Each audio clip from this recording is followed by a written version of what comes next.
Hello guys! Ito pumunta kami kanina sa Mercadona. Dalawa kami ng kapatid ko. Tapos bumili kami ng tinapay. Yung tatlong piraso ay 2 euros ito, yung tatlong piraso. Tingnan niyo ba guys, kasi ito, yung malalaking tinapay dito sa Espanya ito.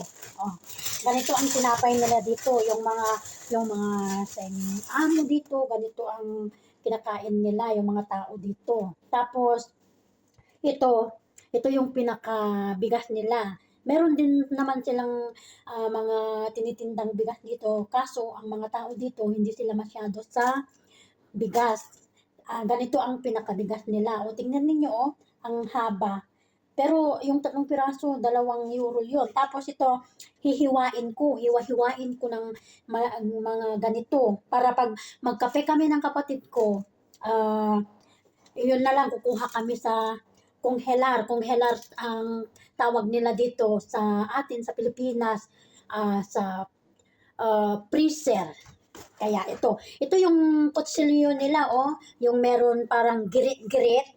Yung parang girit-girit, yung parang lagari, ganyan pang tinapay ito. Yan. Tapos ito, hiwain ko na ito, hiwain ko ganyan. Ganito.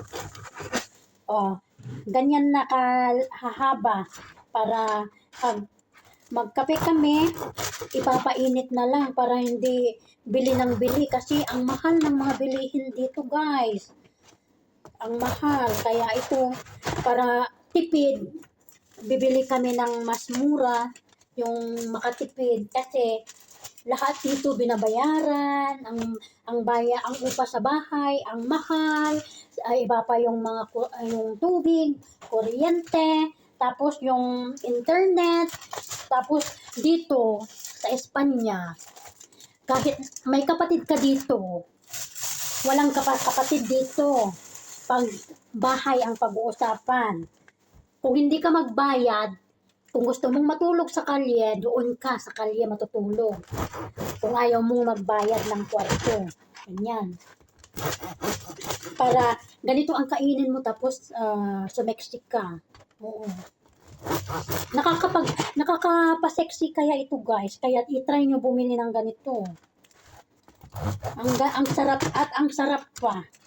Pag kinakain ko, pinapainit ko sa microwave kasi matigas, guys.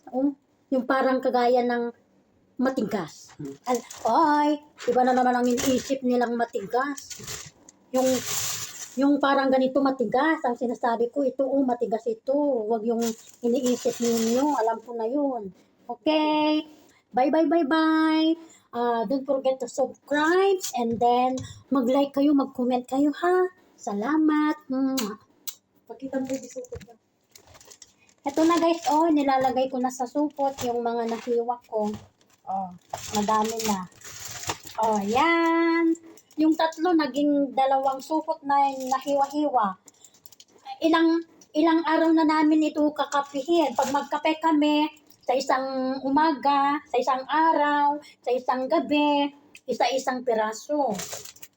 Kaya ilang araw na ito.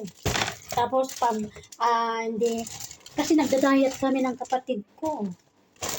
Yan. Ito ang kinakain namin. Ang binibili lang namin yung mura lang kasi lahat naman dito mahal. Mahal lahat. Tapos dito sa walang kapatid. Okay. Andito na guys. Bye-bye.